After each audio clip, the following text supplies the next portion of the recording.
दोस्तों नमस्कार। दोस्तों, विज्ञान भवन के बाहर का नजारा, देश के कृषि मंत्री मुस्कुरा रहे थे, हंसी ठिठोली कर रहे थे और पत्रकारों को संबोधित करते हुए बार बार कह रहे थे कि देश तो लोकतांत्रिक है, तो लोकतंत्र के तहत बातचीत तो चलती रहेगी।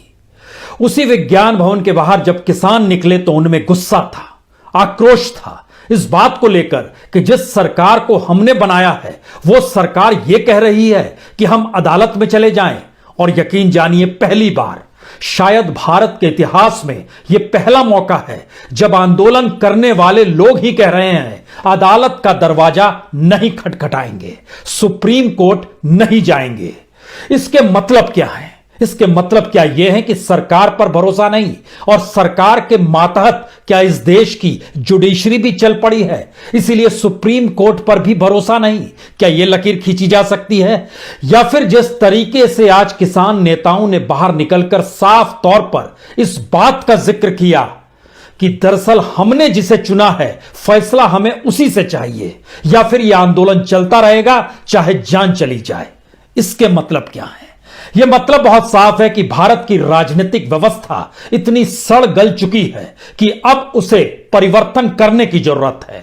इसका मतलब यह है कि भारत के भीतर में जो आर्थिक ढांचा अपनाया जा चुका है और राजनीतिक सत्ता उसी आर्थिक ढांचे को सुधार का नाम देकर मजे करते रहती है, दरअसल अब उसे बदलने का वक्त आ गया है। शायद बदलने का वक्त कहते हुए यह बात हो सकती है कि आखिर बदलेगा कौन। लेकिन यकीन जानिए, बीते 6 बरस में जो काम इस देश की कोई राजनीतिक पार्टी कभी नहीं कर पाई, जिस दिशा में इस देश के भीतर में उठते हुए तमाम मुद्दे, चाहे वो शिक्षकों की भर्ती से जुड़े हुए मुद्दे हों, चाहे रेलवे में नौकरी के लिए निकाले गए आवेदन लेकर भी किसी तरह की कोई परीक्षा ना हो पाने की स्थिति हो, चाहे डिसइन्वेस्टमेंट से दुखी होकर इसी देश के सरकारी कर्मचारियों का गुस्सा हो, चाहे इस देश के भीतर में कोई भी मुद्दा हो, लेकिन कभी भी कोई मुद्दा अदालत के एट पार नहीं गया।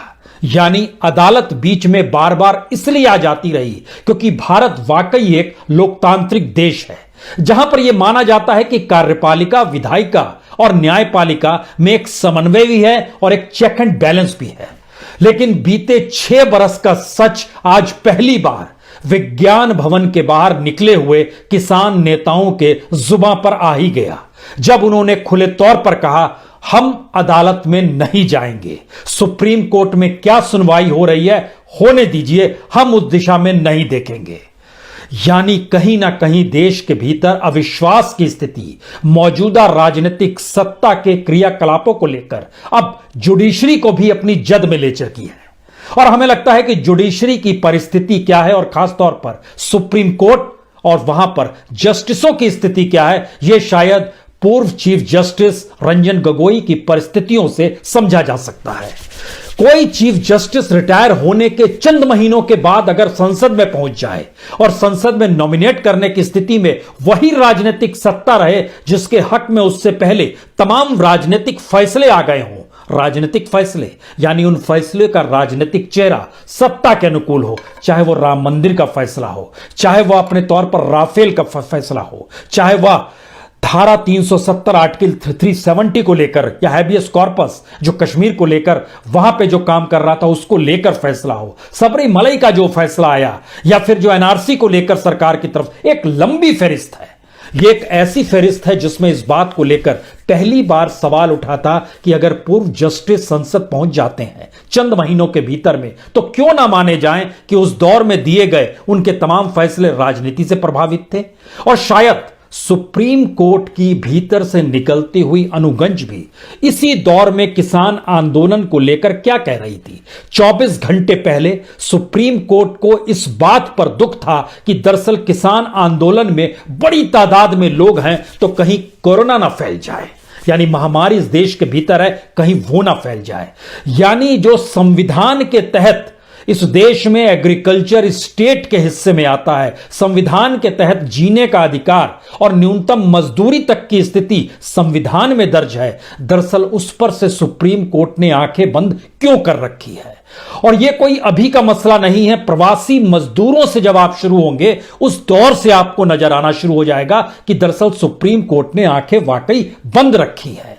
तो क्या आज पहली बार भारत के भीतर में जब एक आंदोलन ने साफ तौर पर कह दिया हमें न्यायपालिका में भी नहीं जाना है, तो इसका मतलब बहुत साफ है, इस देश में पॉलिटिकल वैक्यूम पॉलिटिकल पार्टी के तौर पर जरूर है, लेकिन किसान आंदोलन ने अब उस राजनीतिक खांचे को पकड़ लिया है जिसमें आने वाले वक्त में मौजूदा राजनीतिक सत्ता व्यवस्था का विकल्प शायद वो दे दे। बहुत धीरे धीरे सही, लेकिन उस परिस्थितियों में यह देश लगातार जा रहा है। और सरकार जिन 3 कानूनों को वापस लेने की अपने तौर पर मांग किसान कर रहे हैं, उस पे से सरकार नहीं हटेगी। एमएसपी को कानून सरकार नहीं बना सकती है। हमें लगता है कि आज इस आर्थिक तंत्र को भी समझ लीजिए कि यह सरकार क्यों फेल्योर है।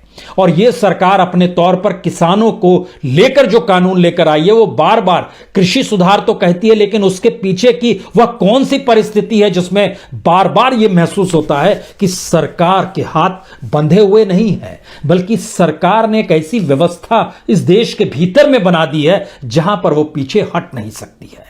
क्योंकि हमें लगता है कि आज बात किसान जो बार बार कह रहे हैं एमएसपी को कानून बनाया जाए, उसमें 2-3 बातों को समझने की जरूरत है।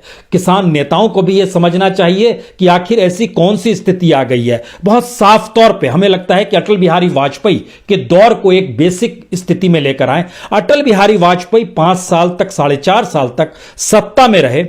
उस वक्त इस देश के भीतर में जो चावल को लेकर जो प्रति क्विंटल धान जो बिकता था, उसकी जो कीमत थी जिस समय वो सत्ता में आए थे, सिर्फ 440 एमएसपी था। 2003-4 में जब उनका आखिरी बरस था, सिर्फ 550 रुपए तक पहुंच पाए थे, यानी 110 रुपए 4.5 साल में एमएसपी बढ़ा पाए। लेकिन मौजूदा वक्त में मोदी सत्ता ने तो कमाल कर दिया, जबरदस्त तरीके से बढ़ा दिया।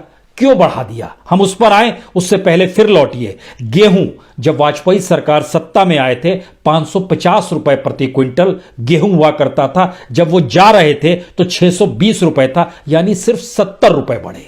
लेकिन वाजपेयी का यह काल इस मामले में महत्वपूर्ण है कि एमएसपी नहीं बढ़ रही थी, लेकिन फसल को लेकर जो इनपुट होता है, वो बीज को लेकर हो, वो फर्टिलाइजर को लेकर हो, वह सिंचाई को लेकर हो, वह इक्विपमेंट्स को लेकर हो, उस इनपुट की कीमत में बढ़ोतरी नहीं की गई थी।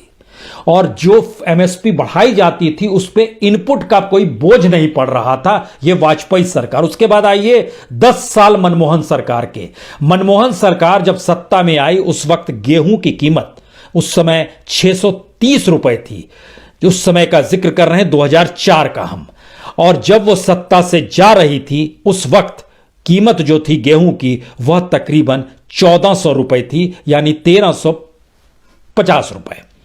इसको जब आप नापिएगा तो यह लगभग 720-730 रुपए तक की बढ़ोतरी होती है। 650 रुपए से लेकर लगभग 1350 रुपए, यानी लगभग 700 रुपए बढ़े 10 साल में। लेकिन जैसे ही आप मोदी सरकार में निकल कर आते हैं तो 1400 रुपए से बढ़कर गेहूं 1925 हो गया, यानी 525 रुपए सिर्फ 5 साल में एमएसपी बढ़ गए। सरकार पीठ ठोक सकती है, क्यों नहीं? क्योंकि हमने इतनी एमएसपी बढ़ाई है, इस रफ्तार में तो किसी सरकार ने नहीं बढ़ाई थी। चावल की भी स्थिति आई है, यानी धान की स्थिति आई है, 865 रुपए 868 रुपए आज प्रति क्विंटल धान की स्थिति सरकार ले रही है। कह रही है बहुत ज्यादा है। सही बात है, बहुत ज्यादा है, क्योंकि जिस वक्त मनमोहन सरकार जा रही थी उस समय 1310 रुपए थे, यानी 555 रुपए इस 6 साल में बढ़ गए। जबकि 10 साल में जब मनमोहन सिंह की सरकार थी, चावल की प्रति क्विंटल या धान की प्रति क्विंटल की कीमत में 750 रुपए 10 साल में बढ़े थे। परसेंटेज ज्यादा है, सरकार पीठ ठोक सकती है।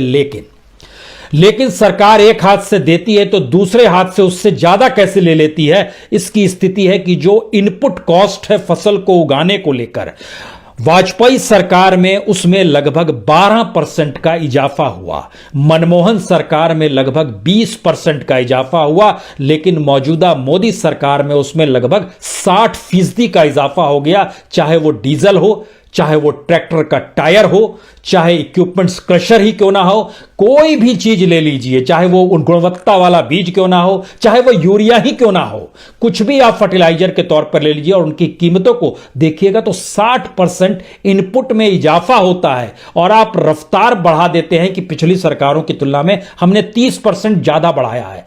इस हाथ से दे रहे हैं, इस हाथ से समेट रहे हैं। किसानों पर बोझ बढ़ता चला जा रहा है। यह पहली बात।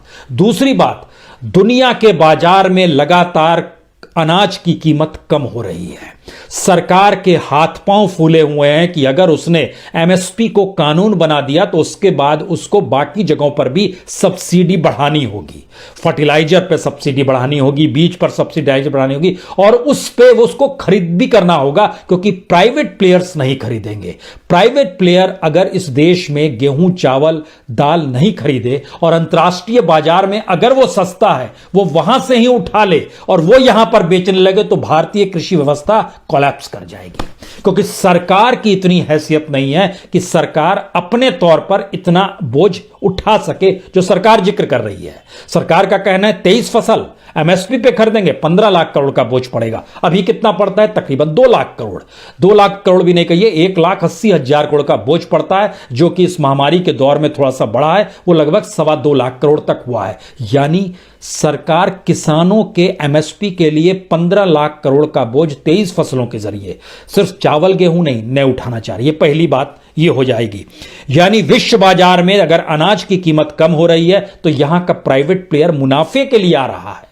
यानी सरकार जो कह रही है कि हमने तो मंडी खोल दी, हमने तो बाजार खोल दिया, तो अब आने वाले वक्त में तो अनाज की कीमत जो एमएसपी के इर्द गिर्द की कीमत अभी मिल रही है, यकीन जानिए अगले 1-2 साल में वह कीमत भी ढह के गिर जाएगी। तो फिर एमएसपी का क्या मतलब है? यानी कागज में एमएसपी कैसे बढ़ाई जाए, यह एक स्थिति है। दूसरी स्थिति, जिन 3 कानूनों का जिक्र है उस पे सरकार का स्टेक, चाहे वो गोडाउन्स के जरिए हो, चाहे वो रिटेल सेक्टर के जरिए हो, चाहे वो एग्रो फार्मिंग के जरिए हो, चाहे वो एक्सपोर्ट के जरिए हो, इन सब को मिला दीजिएगा तो इतनी बड़ी तादाद में सरकार का कंपनियों के साथ जो जुड़ाव है और उसके जरिए जो स्टेक लग चुका है, उस स्टेक को सरकार सह पाने की स्थिति में नहीं है। क्योंकि आपने इकोनॉमी ऐसी बनाई है जहां पर जो जमीन पर मेहनत करे, उपजाए, उसके हाथ में कुछ ना आए, उसके जरिए चीजें कैसी डेवलप होती चली जाए, इसका जिक्र हमने पहले भी किया और हमने पहले कल भी बताया आपको कि यह सरकार नहीं क्यों मानेगी और सरकार की मुश्किल क्या है। लेकिन आज पहली बार एक दूसरी लकीर किसानों ने खींची है।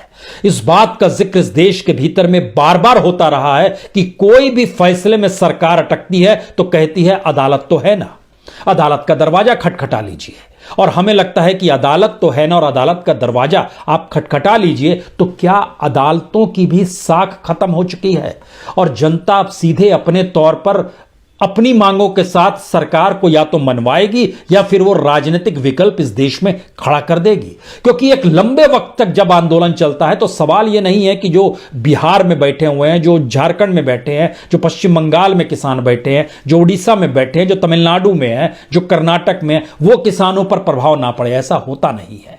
हालांकि देखिए इसकी दूसरी तरफ आज कृषि मंत्री विज्ञान भवन के बाहर खड़े होकर एक संकेत दे रहे थे, हम आने वाले वक्त में हो सकता है, अभी तक कोई प्रस्ताव नहीं है, लेकिन हो सकता है हम दूसरे किसान संगठनों से भी बातचीत के लिए विज्ञान भवन में बैठने लगे। यह संकेत उन्होंने दिया। इसका मतलब क्या है? इसका मतलब है कि पैरेलल में किसानों के संगठनों को जो समर्थन में होंगे सरकार के, उनके साथ सरकार बातचीत करके इस बातचीत को डिफ्यूज करना चाहेगी, उनको भीड़ के तौर पे खड़ा करके इस आंदोलन को किसी तरह कटघरे में खड़ा करना चाहेगी। क्या चाहती है सरकार? लेकिन सवाल है, ये देश है, इस देश के नागरिक किसान भी है, हम आप भी हैं और सरकार भी है। अगर सरकार में कोई शख्स सांसद ना हो, मंत्री ना हो, प्रधानमंत्री ना हो, तो एक आम नागरिक है। हमारे संविधान के तहत उसको विशेषाधिकार इसलिए दिए गए हैं कि वह जनता की जरूरतों को पूरा करे, बहुत साफ साफ लिखा है। और सुप्रीम कोर्ट ने दरअसल इसी दिशा में आंख मूंद ली, क्योंकि सुप्रीम कोर्ट के पास ऐसे कॉन्स्टिट्यूशन में दर्ज 3 आर्टिकल है जिसके जरिए वो सरकार को नोटिस दे सकती है कि दरअसल जो आंदोलन कर रहे हैं उन आंदोलनकारियों की मांगों पर ध्यान दे।